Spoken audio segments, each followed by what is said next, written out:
नमस्कार, आप जुड़ चुके हैं हिंद केसरी न्यूज चैनल के साथ। हिंद केसरी न्यूज चैनल पर आप सभी दर्शकों का स्वागत है। हमारे साथ जुड़े हुए हैं एक किसान नेता डॉक्टर शमशेर सिंह जी। इनसे वार्ता करेंगे कलासौदा में क्या घटना हुई किसानों के साथ। नमस्कार जी। जी नमस्ते। आपके कलासौदा में मतलब क्या हुई घटना? कलासौदा है एक नंगा नाच खेला गया, डेमोक्रेसी की लोकतंत्र की धज्जियां उड़ाई गई और जिस तरह से आज दल्लेवाल जैसे नेता जो हमारे पूजनीय हैं, जिनको आज 50 साल से उनकी हड्डी आज श्रिंक होनी शुरू, उनकी आंखें बैठने लगी हैं, लेकिन प्रधानमंत्री मौन है।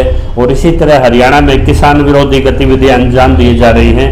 वहाँ अशोक राठी और उनके सुपुत्र सागर राठी जो पोस्ट ग्रेजुएट हैं, जो एक तरह से MBA हैं, हाईली क्वालिफाइड, उनका बेटा जिनका एक ब्राइट फ्यूचर था, या इनकी सरकार दबाव बनाने की पॉलिसी में इतना गिर चुकी है कि वहाँ ड्यूटी मजिस्ट्रेट तहसीलदार वो अशोक राठी को फ़ोन करता है कि अपने कागजों के साथ, अपनी याचिका ऑर्डर्स के साथ आप बातचीत के लिए आइए, प्रशासन आपसे बातचीत के लिए आया है। और जैसे वो खेत में पहुँचते हैं तो पुलिस वहाँ तैयार होती है और कहता है इनको गिरफ्तार कर लीजिए।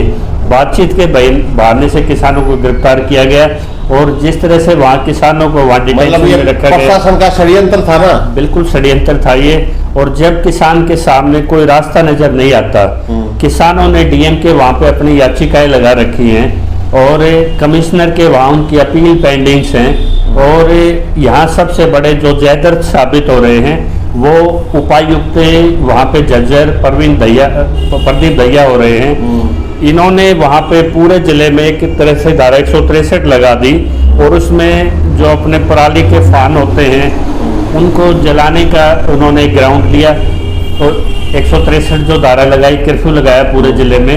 और 153 की जो कंप्लाइंस होती है, नोटिस बोर्ड पर मीडिया में उन्होंने प्रचारित किया कि पावर ग्रिड के ट्रांसमिशन लाइन को लेके पूरे जिले में धारा लगाई गई है। लेकिन जो उनके काले कारनामे उनकी धाराओं में लगाने के पीछे षड्यंत्र था, जब उसको अशोक राठी ने चुनौती दी तो उस याचिका को सुनने से वो टलते हुए नजर आए। आज तक उन्होंने उस पर एक सीटिंग नहीं दी। इसी तरह के शक्ति सिंह एक निकम्मे यहाँ पे वो IAS आए थे, पहली बार ऐसा देखा कि उसमें ना तो पेटिशनर पार्टी अपीयर है कोर्ट में, ना रिस्पोंडेंट पार्टी अपीयर होती। और उपायुक्त इस कंपनी को लाभ पहुंचाने के लिए फैसले भी चुपचाप लिख जाते हैं। और जब किसान वहां पे हाजिर होके और अपनी प्रोसीडिंग की वहां पे पैरवी करता है तो 3-3, 4-4 डेट ऑफ बर्थ जोन कर दी जाती है, सर्टिफाइड कॉपी मांगी जाती है, वो नहीं उपलब्ध होती, रीजनल ऑर्डर्स नहीं दिए जाते। वही IAS अधिकारी जो क्वासी जुडिशियल प्रोसीडिंग पे जज की भूमिका में है, वो सीटिंग पे नहीं बैठते और कंपनी उसमें जवाबदेही से बचती है, क्योंकि इसके ऑर्डर में बाउंड होने के बाद उनको कंप्लाइंस करने पड़ते हैं उनके।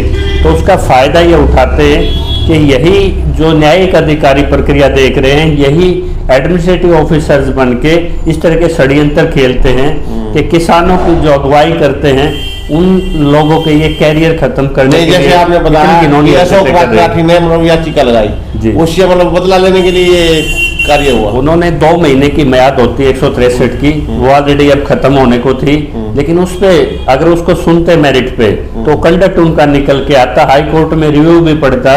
और जिस तरह प्रधानमंत्री कार्यालय में चीफ सेक्रेटरी को इन कमिश्नर की और उपायुक्त की कंप्लेंट इन किसानों ने दी थी, तो इन किसानों को सबक सिखाने के लिए उन्होंने बातचीत के बहाने से बुलाया और इनको पूरे दिन डिटेंशन पे रखा। और कुछ किसानों के खेतों में तो इन्होंने जब जबरन अपनी खुदाई के लिए अपनी हैवी मशीनरी लेके गए तो किसानों ने आत्मदाह के भी वहाँ पे प्रयास करने पड़े।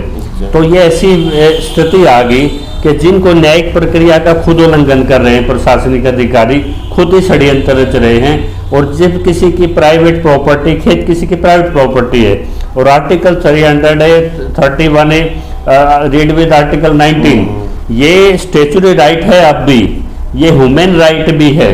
और ये ह्यूमन राइट आपके फंडामेंटल राइट से भी ऊपर माना जाता है, मानवता का अधिकार। तो सबसे पहले ऑब्लिगेशन पावर ग्रिड पे था कि वो नए कानून के तहत कंपनी और किसान दोनों मुआवजा मार्केट रेट पे मिलने की सहमति के साथ तब को कार्य आगे बढ़ाया जा सकता है, लेकिन ये उसका उल्लंघन कर रहे हैं। और एक फैसले में तो यहाँ तक लिखा है state of Haryana versus Mukesh Kumar में कि स्टेट की ड्यूटी बाउंड है, किसी भी कंपनी की ड्यूटी बाउंड है, वो इंश्योर करे कि पहले उन्होंने कंपनसेशन प्रॉपरली एडिक्वेट तरीके से डिलीवर किया है कि नहीं किया।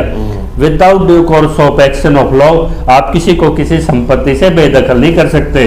लेकिन जब उसकी खड़ी फसल किसान की उजाड़ी जाती है तो किसानों ने डिटेंशन रूम में बारिश की सर्दी के अंदर भीगना पसंद किया, अपनी जान पे जोखिम लिया, बंधक बन के रहे, तो पूरे किसानों में आक्रोश है।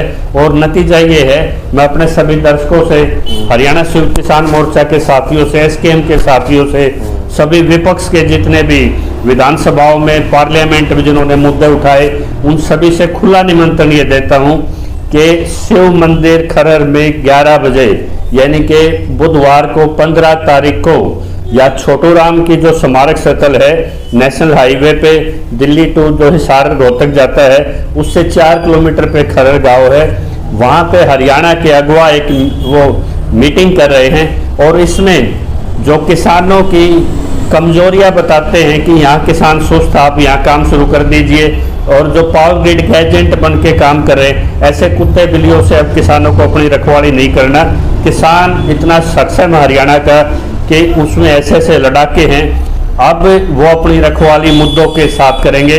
और ये जितने भी संशोधन नोटिफिकेशन जाए हैं अभी तक, इनको बिजली कानून में बतौर संशोधन के तौर पे सरकार से शामिल करवाना और बिना किसान की सहमति के कानूनी प्रक्रिया, लंबित कानूनी प्रक्रिया के फेयरली डिस्पोजल हुए बगैर यदि कोई किसी की प्राइवेट प्रॉपर्टी में पैर रखता है तो ऐसे दोषी अधिकारियों पर क्रिमिनल ट्रेसपास के मुकदमे करना सरकार का बनता है।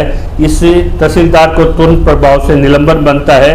ये जो डीसी कमिश्नर की हाई लेवल प्रोब बनती है, इन पे एक इंक्वायरी बननी चाहिए, इनको तुरंत प्रभाव से तब तक इनको पदों से हटा देना चाहिए और ट्रांसपेरेंट तरीके से कार्रवाई हो। और जब तक किसानों के खेतों में प्रवेश किसान की तरफ से निषेध रहेगा, इस पर अगली रणनीति इस आंदोलन में आगे ये जरूर तय हो गया है कि इसमें किसी चेहरे को आगे लेके ये आंदोलन अब नहीं चलने वाला। अब इसमें मुद्दों को नेता बनाया जाएगा और जिस जिले की कमेटी बनेगी, गांव की लेवल की सब कमेटियां बनेंगी, कमेटी समितियां मिलकर अपने निर्णय लेंगी, अपने फैसलों की रखवाली करेगी। और जो हमारे किसान समाज में रमेश दलाल हैं, वीएम सिंह जी हैं, सरवखाप के डॉक्टर ओम प्रकाश जी आ रहे हैं, वहाँ पे मनदीप नथवान आ रहे हैं, बहुत से किसान नेता अपने खटखट टोल से आ रहे हैं। तो बहुत से प्रबुद्ध हमारे में किसान नेता हैं जो देश के कानून को, न्याय के, और जो अपने देश से प्रेम भी करते हैं और अपना हल निकालना भी जानते हैं, वो इस पे मंथन करके अगली रणनीति तय करेगी।